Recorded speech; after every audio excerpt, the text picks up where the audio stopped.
भगवान कृष्ण पहले से ही समझाते आ रहे हैं कि व्यक्ति को कर्म करते वक्त उससे मिलने वाले फल की आशा नहीं करनी चाहिए। कर्म फल के बारे में सोचने का तात्पर्य हुआ कि व्यक्ति वो कर्म स्वार्थ के लिए कर रहा है, जबकि असली कर्म तो ईश्वर की प्रसन्नता के लिए होना चाहिए, क्योंकि जीव की आत्मा उसी परमात्मा का अंश है। अगर व्यक्ति हर काम सिर्फ अपनी खुशी को ध्यान में रखते हुए करेगा तो वो बंधन में बंधता चला जाएगा। अध्याय 6 की शुरुआत में श्री भगवान कृष्ण अर्जुन को यही बात समझा रहे हैं कि जो व्यक्ति कर्म फल की लालसा को त्याग कर सिर्फ अपना कर्म करता है वो ही सन्यासी तथा योगी है। वो नहीं जो अपने कर्मों का त्याग कर देता है और साथ ही अग्निहोत्र यज्ञ करना भी बंद कर देता है। जो सोचते हैं कि सन्यास का अर्थ समस्त कर्मों का त्याग करना है, दुनिया को छोड़ देना है, ऐसे लोग अंधेरे में जी रहे हैं, क्योंकि कर्म के बिना व्यक्ति नहीं रह सकता है। बस कर्म करने के पीछे की लालच व आसक्ति को त्यागना है। यही तो भगवान बार बार समझा रहे हैं। भगवान कृष्ण अर्जुन को कर्म का मूल सिद्धांत बताते हैं।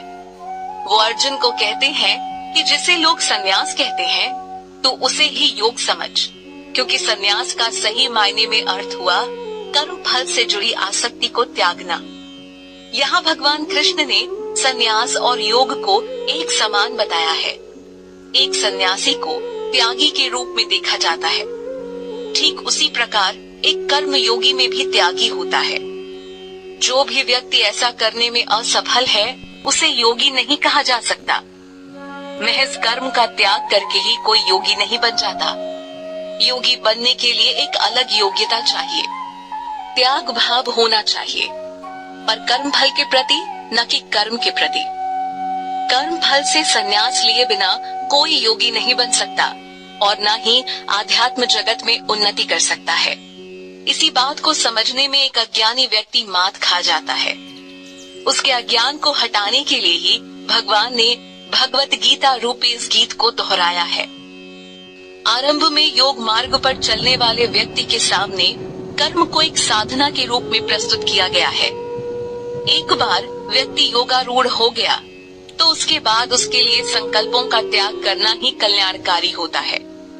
योगारूढ़ व्यक्ति के लिए त्याग ही उसकी साधना है। त्याग भाव व्यक्ति में एकदम से नहीं आ सकता, क्योंकि उसकी प्रकृति ही ऐसी है। व्यक्ति शुरू से लेकर आखिरी तक प्रकृति के प्रभाव में रहता है, जब तक कि वो आत्म साक्षात्कार करने की अवस्था में नहीं आ जाता और यह समझ लेता कि वो भगवान का अंश है। जब तक व्यक्ति अपने संकल्पों और कर्म फलों के प्रति आसक्ति नहीं खत्म करता, तब तक उसे आत्म साक्षात्कार की अवस्था प्राप्त नहीं होती। ईश्वर को जानना एक अलग प्रक्रिया है। इस अवस्था में जो कुछ होता है वो सब भौतिक धरातल से ऊपर है। ईश्वर आध्यात्म जगत के हैं, इसलिए योगी पुरुष के लिए संकल्पों का त्याग करना ही अच्छा है। पिछले श्लोक में योगारूढ़ शब्द का प्रयोग हुआ है। यहाँ भगवान कृष्ण अर्जुन को इसी का अर्थ बता रहे हैं। भगवान कहते हैं कि जब साधक इंद्रिय विषयों और कर्मों के साथ साथ सभी संकल्पों का त्याग कर देता है, यानी उनके प्रति अपने लगाव को खत्म कर देता है, तब जाकर वो सही मायने में योगारूढ़ कहलाता है। यह वो अवस्था है जब व्यक्ति स्वार्थ के स्तर से ऊपर उठ चुका होता है। भगवान पहले भी बता चुके हैं कि कर्म किए बिना व्यक्ति नहीं रह सकता है। अब जब वो कर्म करता है तो हर कर्म से मिलने वाले फल की कामना से उसके अंदर स्वार्थ जन्म लेता है। आत्म साक्षात्कार की अवस्था को इसीलिए श्रेष्ठ बताया गया है, जिसमें व्यक्ति का मन परमात्मा तत्व से जुड़कर फिर इधर उधर सांसारिक विषयों में नहीं भटकता। मन की चंचलता स्थिर हो जाती है। भगवान को एक बार समझ जाने पर फिर अपने आप ही विषय भोगों से व्यक्ति का मन हटने लगता है। फिर वो सही मायने में योगारूढ़ बन जाता है। इस संसार में दूसरा व्यक्ति एक अच्छे दोस्त, माता पिता या पति पत्नी के रूप में सिर्फ एक सीमा तक ही आपकी मदद कर सकता है। उस सीमा के टूटने के बाद परमात्मा तत्व को समझने की कोई संभावना नहीं रह जाती। लेकिन जिस दिन आपने खुद को समझ लिया, आत्मा और परमात्मा को समझ लिया, व योगारूढ़ व्यक्ति बन गए, उस दिन आप स्वयं के सबसे अच्छे दोस्त भी होंगे। इस श्लोक में भगवान अर्जुन को यही समझा रहे हैं कि मनुष्य को अपने मन पर नियंत्रण कर अपना कल्याण करना चाहिए, न कि मन के हाथों गुलाम बनकर खुद का पतन करना चाहिए। व्यक्ति चाहे तो खुद का ही अच्छा दोस्त बन सकता है या फिर शत्रु भी। मन पर नियंत्रण रखने के विषय पर भगवान शुरू से भी बल दे रहे हैं। पिछले श्लोक में भी योगारूढ़ व्यक्ति के बारे में बात हुई है, जो कि त्याग भाव से खुद को उन्नत कर सकता है। त्याग का अर्थ हुआ कर्म फल के प्रति आसक्ति को छोड़कर कर्म करना, साथ ही आत्म साक्षात्कार की अवस्था प्राप्त करना। आज मन ने ही व्यक्ति पर पूर्ण नियंत्रण किया हुआ है। मन की सुनते सुनते व्यक्ति का पतन हो जाता है और इसी बात को वो समझ नहीं पाता। इसलिए जरूरी है कि भगवान कृष्ण की बात को याद रखा जाए कि व्यक्ति इस मन के द्वारा ही खुद के अनुभवों को अच्छा या बुरा दोनों बना सकता है। मन पर नियंत्रण ही एकमात्र सही रास्ता है। व्यक्ति को खुद का मित्र बनने के लिए अपनी इंद्रियों पर नियंत्रण रखना होता है। भगवान कृष्ण अर्जुन को यही बात यहाँ बता रहे हैं, जिसे वो पहले से ही बताते चले आ रहे हैं। जिसने भी अपनी इंद्रियों पर नियंत्रण बना लिया, समझो वो खुद का मित्र बन गया और अब वो जीवन को सही तरीके से जी सकता है। लेकिन इंद्रियों और मन के वश में पड़ा व्यक्ति खुद का ही शत्रु बन जाता है। वो अपने जीवन को नहीं चला रहा है, बल्कि उसकी इंद्रियां उसे चला रही हैं। व्यक्ति इस बात का अनुभव जरूर करता है कि उसकी न खत्म होने वाली इच्छाएं ही उसके दुख का कारण है। यह सब जानते हुए भी जो व्यक्ति उन पर नियंत्रण करने की कोशिश नहीं करता, वो खुद का शत्रु है, क्योंकि वो खुद को पतन की ओर धकेल रहा होता है।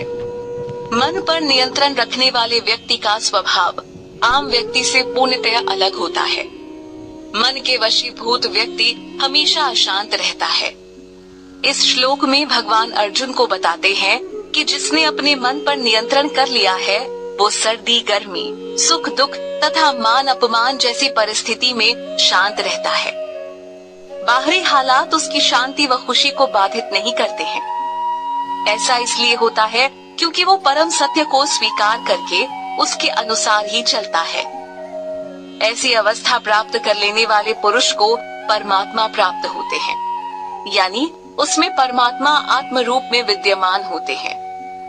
जिसने अपने अंदर के आत्मा और परमात्मा तत्व को समझ लिया, उसे बाहरी गतिविधियां कभी अशांत नहीं कर सकती। यही ब्रह्म की शक्ति है। यहाँ एक बार फिर एक योगी के गुणों की बात हुई है।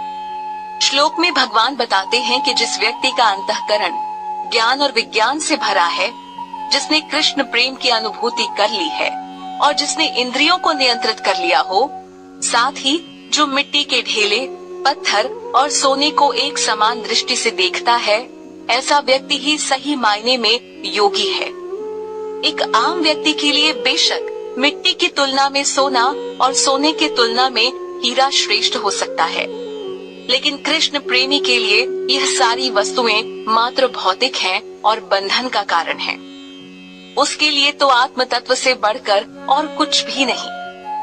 मन की चंचलता पर नियंत्रण रख पाना कोई आसान काम नहीं है, लेकिन दृढ़ता पूर्वक जो उन्हें वश में करता है, वो ही सच्चा योगी है। योगी पुरुष निरंतर ध्यान व योग पद्धति के माध्यम से अपने मन पर नियंत्रण रखता है। समभाव रखने का विचार आज के समय में बेशक हर किसी को नामुमकिन सा लगे, लेकिन इसे ही एक अहम तत्व के रूप में भगवान कृष्ण द्वारा प्रस्तुत किया गया है।